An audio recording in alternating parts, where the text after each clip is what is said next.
Hello guys, मेरी तरफ से आप सभी को नमस्कार।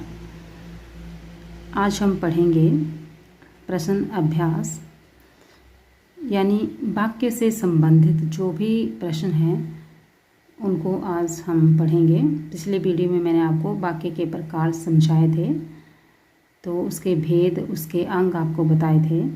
तो आज हम उसी चार्ट से संबंधित प्रश्न उत्तर जो है वो जानेंगे।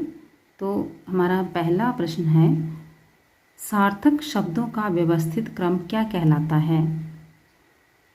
यदि आपने पिछला चार्ट मेरा जो अच्छी तरह से पढ़ा होगा तो आपको ये आंसर जो है वो खुद ही आ जाएंगे, आप खुद ही इसका जवाब दे पाओगे।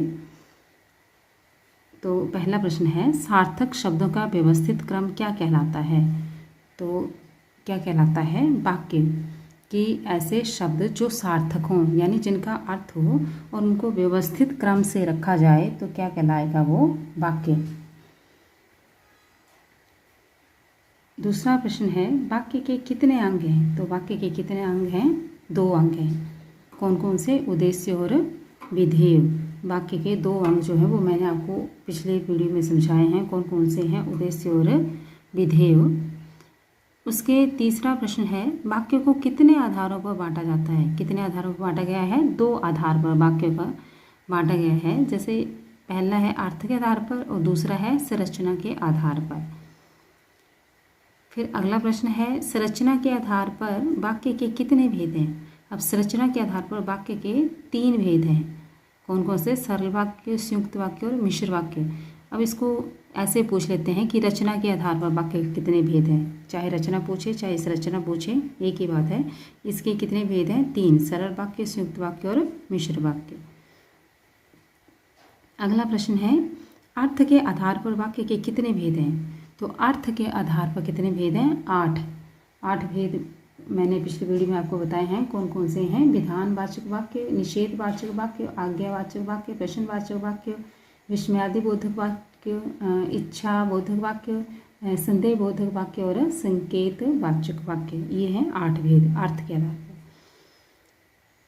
और अगला प्रश्न है आपका, वाक्य में जिसके विषय में कुछ कहा जाए उसे क्या कहते हैं। वाक्य में जिसके विषय में कुछ कहा जाए, यानी जिसके बारे में बात की जा रही है वाक्य में, उसे क्या कहते हैं। तो उसे क्या कहते हैं, उद्देश्य। जैसे राम जाता है, तो राम क्या है, उद्देश्य, क्योंकि राम के बारे में बोला जा रहा है तो वो क्या है, उद्देश्य है। और जो जाता है तो वो क्या होगा, विधेय। देखो नेक्स्ट क्वेश्चन है, उद्देश्य के विषय में जो कुछ बताया जाए उसे क्या कहते हैं, विधेय। यानी या मोहन खाता है तो मोहन क्या हुआ, उद्देश्य। और जो उद्देश्य के बारे में कहा जा रहा है वो हुआ विधेय, मीन्स खाता है, विधेय। और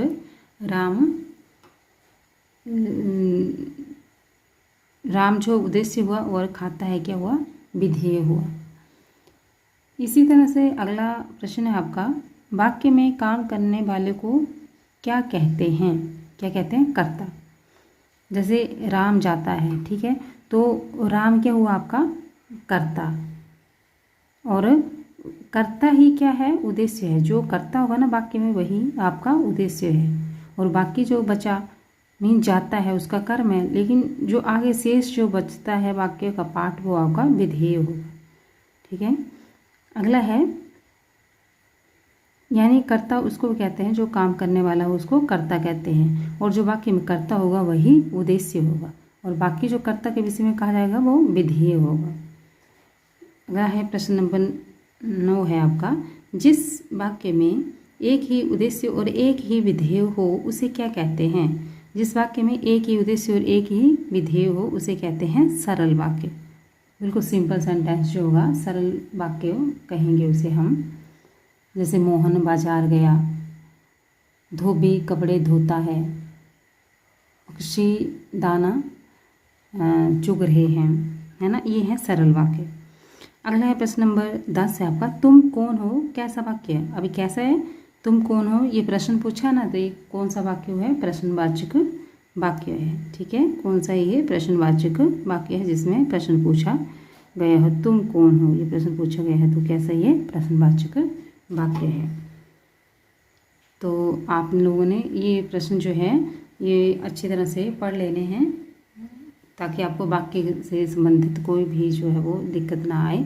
और इससे भी अच्छा समझने के लिए जो पिछली वीडियो में मैंने आपको वाक्य के प्रकार का चार्ट बना के दिखाया था, उसके अंक बताए थे, तो उसे भी आपने अच्छी तरह से पढ़ लेना है। ये जो प्रश्न है ये क्लास 5th से लेकर के 10th तक के बच्चों को जो है काम में आने वाली चीज़ें हैं, उनकी सिलेबस का ये पार्ट है, तो उन्हें सबको ये पढ़ना ज़रूरी है। आप लोगों ने इसे पढ़ लेना है और आपके काम आएगा। और हाँ, इस वीडियो को आप लाइक करें और शेयर करें तथा सब्सक्राइब कर लें, ताकि आप लोग जो है जब आपको ज़रूरत पड़े इस वीडियो को आप देख सकें और इसका लाभ उठा सकें। Thank you.